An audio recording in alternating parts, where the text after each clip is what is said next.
I'm deeply interested in how people are talking to AI informally every single day and what that tells us about kind of like what society might be missing or what humans are missing in their like community environment.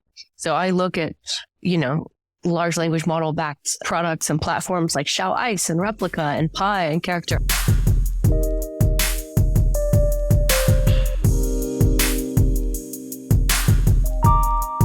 Hi, I'm Boaz, founder and CEO of Augmented AI. I'm excited that you're tuning into the Shift AI podcast, a show that explores what it takes to thrive and adapt to the changing workplace in the digital age of remote work and AI. In today's episode, I'm thrilled to have Bethany Maples as our guest. Bethany is the founder and CEO of Atypical AI, a learning science lab focused on creating novel AI solutions for personalized tutoring and the measurement of student success. If you're someone interested in how AI can enhance education through content creation, you are not going to want to miss this episode. We also want to send out a special thank you to Augmented AI for sponsoring this episode.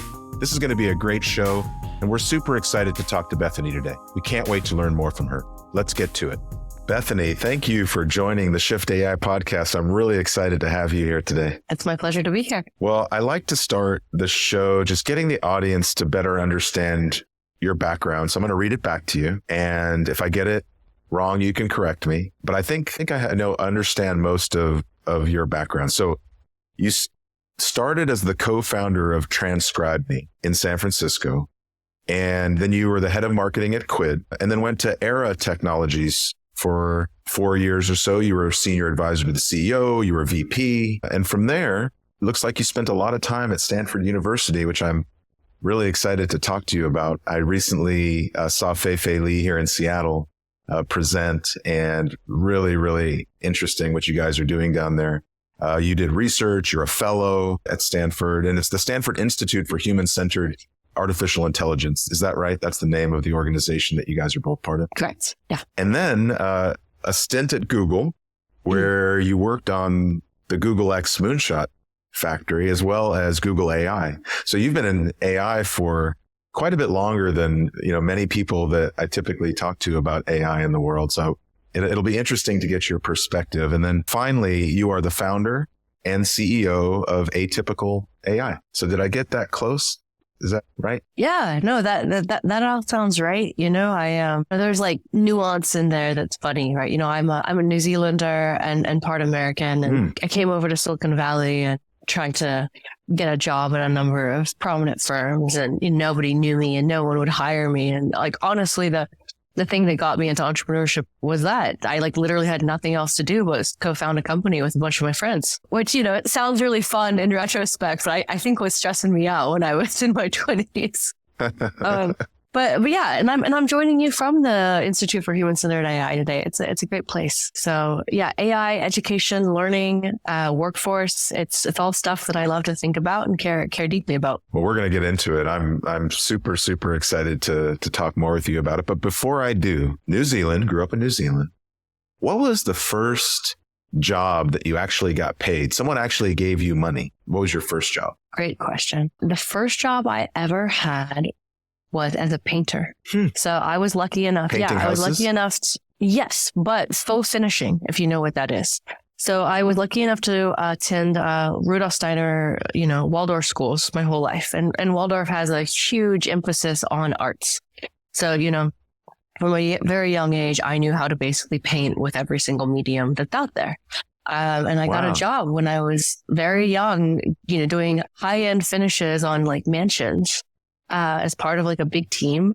And amazing. And it felt great. It didn't feel like work. It felt like a lot of fun. So were you always artistic growing up? Was your family artistic? Was that kind of in the blood? No, I wouldn't say that the family is specifically artistic. I think they tend more towards sports and cognitive pursuits. But I would also just say that if you put kids in an environment where art is everywhere, you're going to elicit that ability, So it's just another muscle that I think can be flexed from a young age. And when you think about Montessori, do you think that influence played a big part in your artistic pursuits and the way that you thought about and critically thought about things? Absolutely. So one specific example comes to mind. At Waldorf, which is very similar to Montessori, at Waldorf, they they teach you to draw from the inside out. They never have you draw an outline. And they teach you that like things kind of like morph and grow. And they also teach you that there's never a mistake that you can't recover from. If you draw a picture and you're like, I hate this thing, they will be like, well, what is the situation asking for? And that like just really innate sense of like, I can fix anything and make it into something else. And that's okay, is like a learned skill that I wish more people in the workforce or in school had, like going into life. How about your parents and the influence, your family influence? Did you talk about business, talk about technology at the dinner table? Was that part of what did your parents do for a living? Yeah. My mother was a trained nurse midwife, and my father was he did kind of leadership consulting. But also, his passion was always like horticulture. He absolutely loves plants. So I would say I had way less, around the dinner table business talk than your typical business person, whatever that is. But I had a lot of mindset talk now, which I understand it now, right? So there was a lot of talk about like, you can do whatever you want. You're loved, you're lovable, you're powerful. You just need to define that. And I don't know if that broad kind of mindset work is critical for everyone, but it stayed with me through my whole life. Yeah, that's really interesting. Before we go further with the interview, I want to take a moment to tell you about one of our podcast sponsors, Augmented AI, and how they are transforming businesses with Gen AI solutions. Augmented AI specializes in helping organizations uncover and address internal workflow challenges that Gen AI can solve. Their comprehensive process starts by identifying and prioritizing business problems, and then assessing each based on value, effort, and risk. Once a problem is selected, the Augmented AI team tests and validates the solution to ensure that it works. Only after this thorough validation do they draft technical requirements, which serve as a blueprint for building and deploying the solutions. The real beauty of partnering with Augmented AI is that they don't just stop at strategy and feasibility studies. They actually stand up the solutions and manage them for you so you can focus on what you do best. If you're interested in experiencing this innovative approach to deploying Gen AI solutions, visit simplyaugmented.ai and click on the Learn More button. That's simplyaugmented.ai. Now back to the episode. I want to talk about your path to Stanford too. And I said I recently saw Dr. Fei-Fei Li here in Seattle speaking, and I also think a lot about AI in the business that I have at Simply Augmented, and we think about human-centered AI, humans in the loop. And when I saw her speak, I was really moved by the way that she approaches ML and AI. And she spoke a little bit about the Institute, but can you kind of elaborate about what you guys are doing at Stanford and just talk about your perspective and the way that you think about it? Sure. And I'm not a condoned representative of the organization, so please don't take anything I say as legally binding. What I love about Fei-Fei and about the Institute is that it is less obsessed with what's possible and more interested in finding needs. And it doesn't have to be the need today. It could be the needs of tomorrow, or it can be a very far timeline. Yeah. But what might be perceived as a subtle cognitive shift is actually incredibly important when you decide what the goals of the organization are and how you're designing and testing, any ML or AI systems that you're building.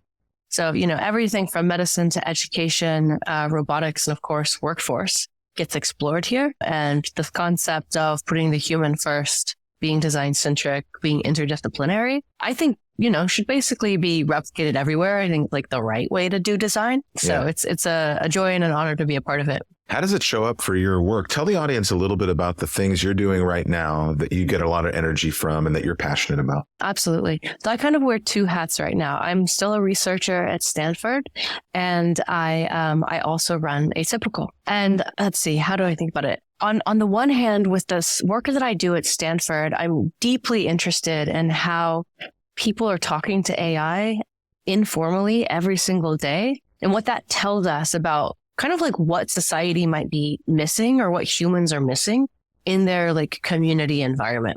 So I look at, large language model backed products and platforms like Shao Ice and Replica and Pi and Character AI. And I look at how students bond with those agents and kind of use them in the wild. And I love it because what we see is this deep and broad kind of use of many different aspects of AI when people are like given the power, right? Yeah. And then on my kind of atypical side, we're building AI infrastructure for education, and I spent a lot of time at Google AI and Google X working on language models and working on AI tutors. And my view here and what gives me like a lot of happiness every day is thinking about how we take the existing human relationships that exist and help to push them to be better. How do we take these teachers and make them feel more relaxed, more empowered? And how do we take students and get them over this, like, I'm not a math person issue? How do we use technology to connect all the different aspects of a learner or a learner's like ecology in a way that was just assumed it would always be kind of dysfunctional and disconnected before? I read one of your articles about this, and it was really interesting. It was a story about a learner who was in a classroom full of people and was stuck. There was a block on a math problem. And typically they might have to wait around for the teacher to get to them, and it might slow them down and also be really frustrating. But you envision a world where maybe that block could get unblocked really quickly. Can you talk a little bit about that and about how that shows up for different kinds of learners? Yeah, absolutely. So there are diverse learners everywhere, and they have diverse needs. Some people have found their voice in the classroom, and they're able to effectively call on human help or peer help when they need it. And some of us, just for whatever reason, like don't feel empowered to do that. And what I envision is basically a world where there's options for everyone, right? So if there's a learner that's just like shy or thinks that the class has already covered a subject, but they're really like stuck on it and falling behind, they're able to ask an agent or like indicate to the teacher in some way that they need some extra help without that like social stigma being associated with them maybe like keeping the class back. There's a ton of great learning science that tells us that when we're able to remediate concepts, especially math concepts, in the same day, that allows people to like progress much faster. So imagine, in a perfect scenario, you've got maybe a kid at home that's doing their homework, and you've got a parent or a tutor that's there to help them. But for those of us that didn't have that for whatever reason, having an AI that's available that can get us unstuck that same night, going to help us become like a part of the cohort and progress. And you'd be surprised how fast learners think that they aren't math people. They get sick, they miss a couple classes. Within a week or two, people can get to a point where math is no longer enjoyable, and that becomes a trajectory for the rest of their lives. They're not able to work deeply with data, and it's more of a mindset issue. But, just these simple tweaks, they don't have to be like anybody taking over any like radically new like system, but just being able to like have more availability for answers is like profoundly impactful for people. That's really, really powerful. I can see a bunch of examples in my life and my kids' lives where that could have been very, very impactful. I was recently down in Santa Cruz talking to the chancellor of the University of California, Santa Cruz, my alma mater, and there was a bunch of issues that came up about higher education. I know you think about this a lot. Can you talk a little bit about how educators, both in higher education and K through 12, are starting to think about AI? It's very controversial in the schooling systems and within learning, but it can also be very powerful, as you just discussed. So how should we think about this? Well, so let me just start with something. I think that we have to start by recognizing that for many people, when they say and hear AI, they think killer robots, right? Yeah. And that we have really dramatized the basic compute functionality of AI. Right. And we have to just remember that there is a long cultural legacy in a lot of movies and a lot of books around like anthropomorphized AI that has ill intent, that's fun, but that has like almost no bearing on reality. And that makes this subject way more contentious than like the rest of the software that people like interact with every day. If we could even simply rename it to like back to machine learning or machine intelligence, I think people would look at it a little bit more critically, and they'd be like, oh, this is just a tool that I can say yes or no to. And it's not like an existential issue.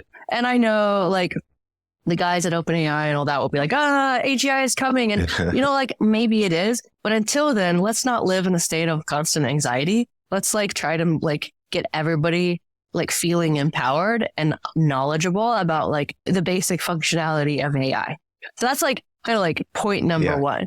And then like point number two is like, especially in higher education, what's really fun about ML, AI, LLMs being able to come into learning is that it could change how we assess learners, right? And assessment, like, people don't necessarily think of it as the most sexy thing, but like, it is the most critical fulcrum of power in education right now, right? Like, we have standardized tests because those tests serve as a proxy for people to be able to go on and get jobs, right? And in order to create those assessments, typically in the past, you needed, psychometricians and item response theoreticians, and you needed 4 years to put an item together and validate it and test it and then put it into a high stakes exam. And you really don't need any of that anymore. You absolutely need like bias analysis, and the math behind psychometrics is critical to how we should be implementing assessment. But we don't need like a one-time assessment that makes or breaks learners anymore. We have the compute power, and we have the computer vision to do at home or like in situ testing more often that allows more people to possibly be successful, and also just can change the high stakes nature of these exams. Jobs, companies, further, employment need a signal of like what's cognitively happening with a learner, but it doesn't have to be like a one shot like test. Yeah, that has implications too. The media has been talking a lot about the Terminator framework of the dangerous robots taking over without, us being in control. But there's also another narrative, which is AI is going to take your job. And I've been reading a lot of statistics about a very, very high percentage of folks believe that and are scared about their jobs being taken away. And a lot of it is tied into the intelligence of AI and the ability for it to pass the LSAT and the MCAT and all these exams. And it's scaring people. And so the implications of assessment, can you speak to that? The implications of assessment and then jobs and the way that we may be retraining ourselves and how all this is going to play out in the job force? Yeah, there's so many different things to touch on there, but let me say this, you and I suspect could agree that there has been an abysmal focus on the skills that make people actually successful in the workforce dealing with other humans versus the knowledge and cognitive skills that people think are needed in order to do like a specialist job, right? Right. And we should be perhaps less focused on, cognitively or factual attainment and more focused on making sure that there are good assessments and therefore good teaching of the skills that will allow people to have good, like many job options when they leave college or whatever, like stage they leave education, which just like typically has not happened. The schools took responsibility only for like this one test and not with producing humans that like had options. So I'd really like to see assessment go there. And I don't know if the powers that be, if ETS and baccalaureate and all these large institutions are going to go into that, what we might call like soft skill assessment. But I have to hope and imagine that the whole human becomes like more marketable and that people want to understand if we can communicate, if we are perceptive, if we are empathetic, all the things that take those great cognitive skills that we have and actually put them into the world with other humans. What do you say to people that are scared about their jobs going away? How does this play out? Let's look 5-10 years into the future when maybe it's not 100% AGI, but the AI is getting really, really good. And we know we're moving fast anyway. We are. And I think that people can no longer not be experts, right? That AI will come and it will do a lot of low level automation of different cognitive tasks.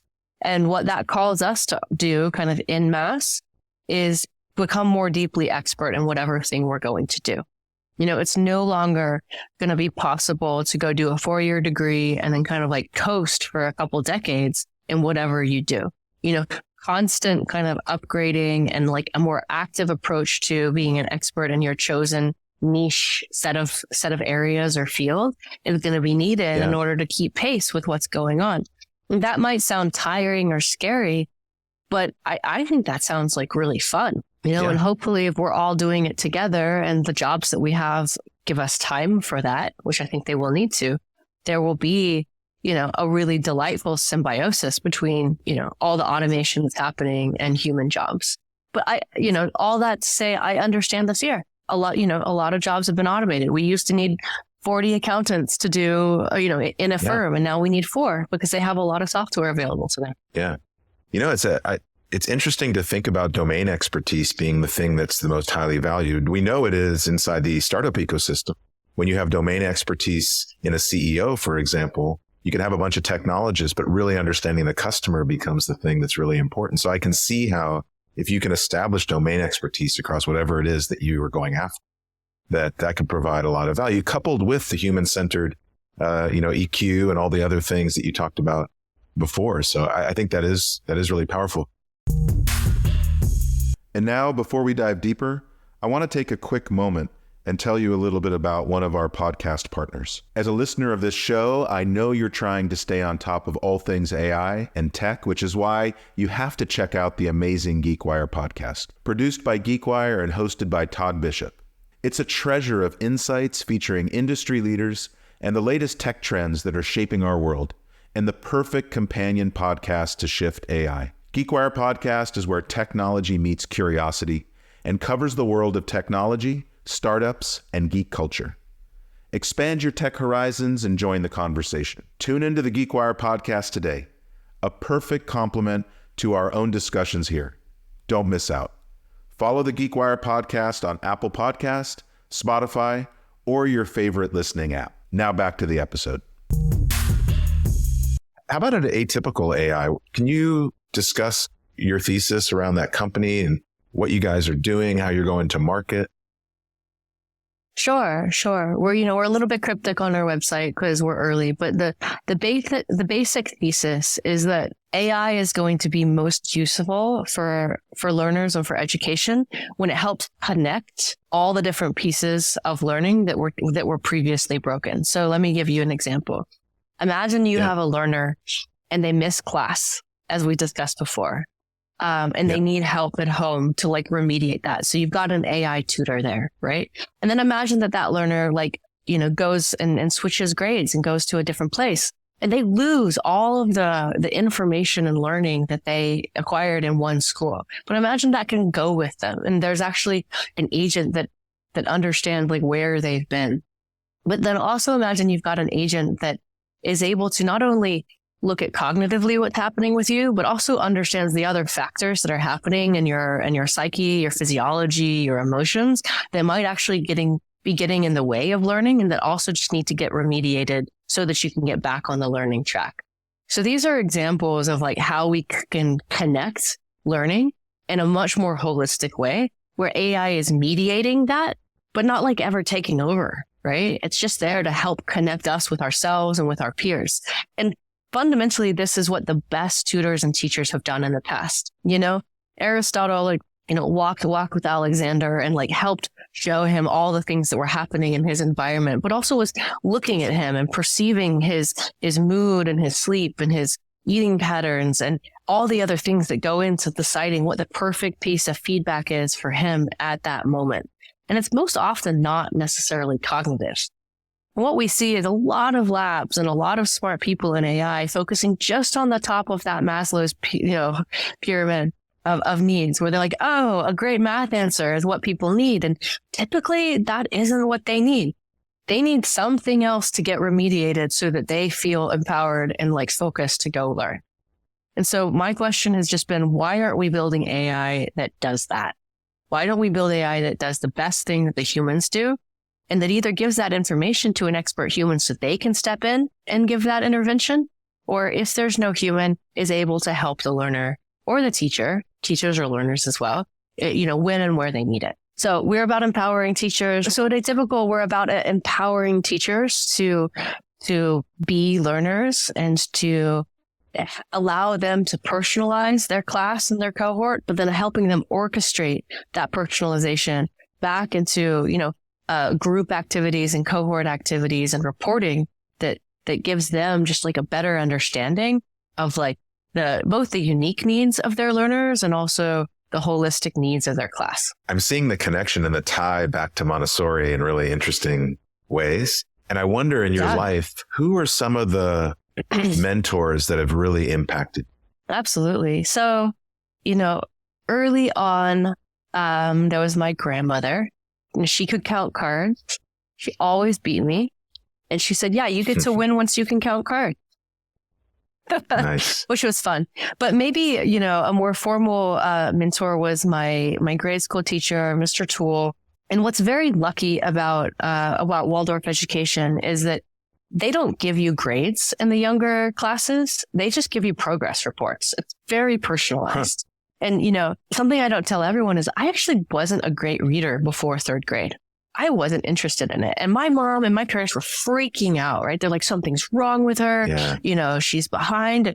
And Mr. Toole just kept on looking at them and being like, Bethany is very smart. She'll come to it in her own time. Don't force her.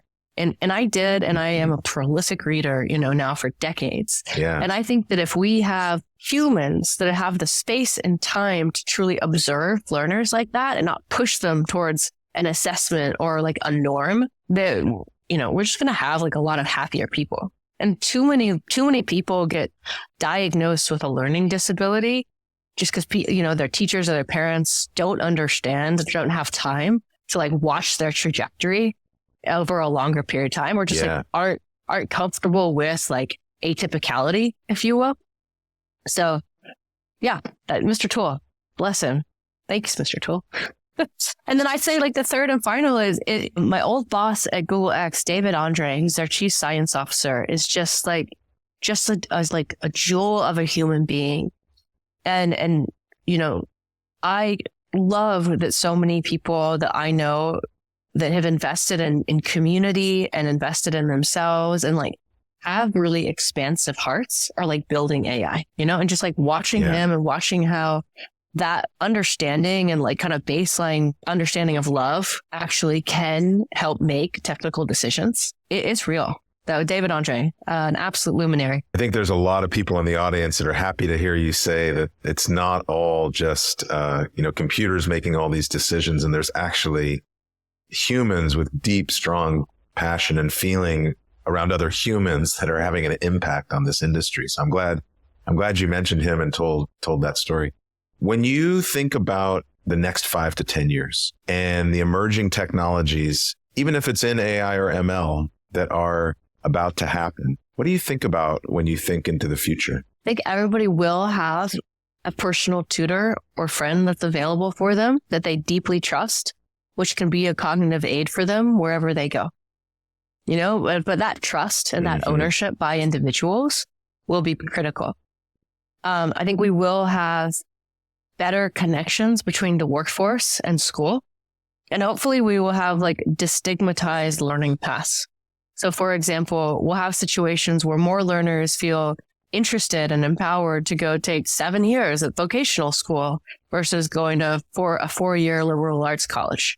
Because, we know that there's a job and there's a fulfilling job. I just think right now, too many people are competing for what frankly are like undifferentiated academic credentials that don't really have like a place in the future of work. And I think AI and data can help that, right? We can make that assessment and then curricula into a more virtuous loop.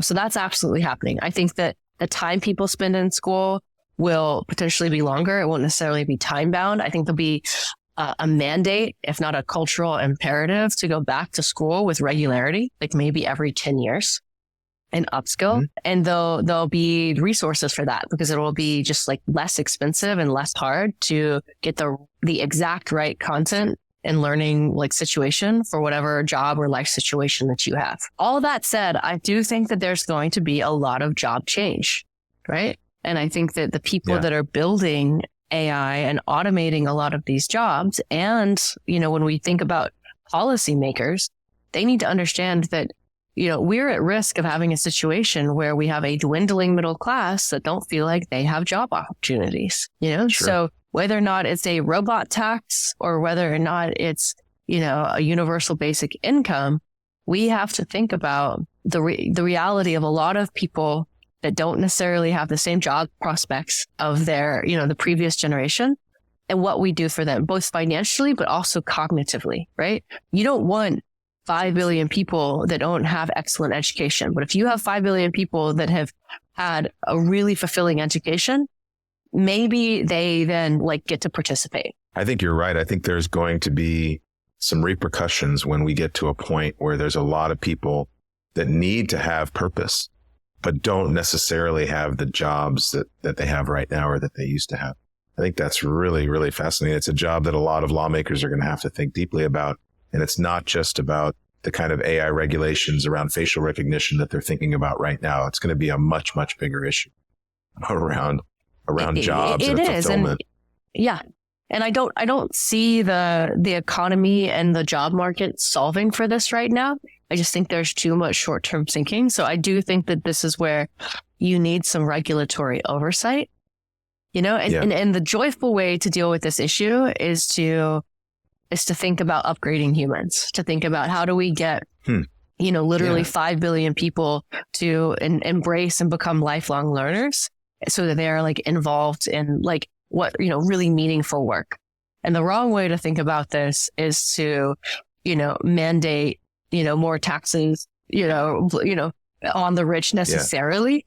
To me, empowering those people is frankly the only way to avoid, full scale revolt. That image of living in your genius zone as a human and being a domain expert actually sounds really exciting. And I think a lot of people who go to undergrad with very general education and spend most of their careers trying to figure out what they want to do, this is a little bit of a different way of thinking about it. So I really appreciate that perspective. Okay, so at the end of the show, I always ask the same question, but this is a great segue because the question is, when you think about the future of work, what are 2 words that come to mind when you think about the future of work? And then you can elaborate. It's funny. I was thinking about this before the show, and I was talking to ChatGPT about it. And I'm like, all right, here's all the things. Here are all my priors. Let's come up with 2 words. And it was okay. I give it a B-. But what I came up with was diverse experts. Right? We need more people that are willing to be experts in really weird things. Maybe it's sociologists that are also, into cosmetic dentistry. I don't know. But the point is that allowing people to be experts and opening up the aperture of the interesting kind of different mixes of what expertise could be is a way that we will, be able to coexist with AI and feel like it's augmenting us and helpful. And what we really don't want to do is have a situation where, there's a bell curve and only the people that are at the top of the bell curve feel like they have really fulfilling jobs and economic prospects. I love that. Well, how can people stay in contact with you? I know you do a lot of writing and you're pretty prolific. What's the best way for people to keep track of what you're doing and what you're thinking about? Yeah, you can find me on Twitter at Bethanie Maples. I've got a Substack. I think it's also under my name. And also just feel free to get in touch. Bethany at atypicalai.com. I love it. Thank you so much, Bethany. It's really, really been interesting to talk to you about this. I think these are big issues that not a lot of people are talking about and thinking about, but it's going to have huge implications on our lives. So I really appreciate you coming on the show, and thank you for joining us on Shift AI. It was a pleasure. Thanks. That's a wrap. Thanks for tuning in. Such a pleasure to have Bethanie Maples as our guest on today's episode. Bethany brings a unique perspective on how AI can revolutionize education by creating engaging learning experiences with a focus on safety. If you want to stay connected to Bethany, you can find her on LinkedIn and X. If you are interested in how she thinks about the intersection of AI and education, definitely connect with her and keep up with her posts and activities online. I continue to be amazed by the guests we've had on the show, and I'm excited about the ones joining us in the near future. I truly appreciate you spending your time with us. Thank you for listening to this episode, and don't forget to subscribe to the Shift AI podcast for more exciting interviews and to the Augmented AI weekly newsletter for updates on how AI can help you scale your business. The Shift AI podcast is syndicated by GeekWire, and we are grateful to have the show sponsored by Augmented AI. Our theme music was created by Dave Angel.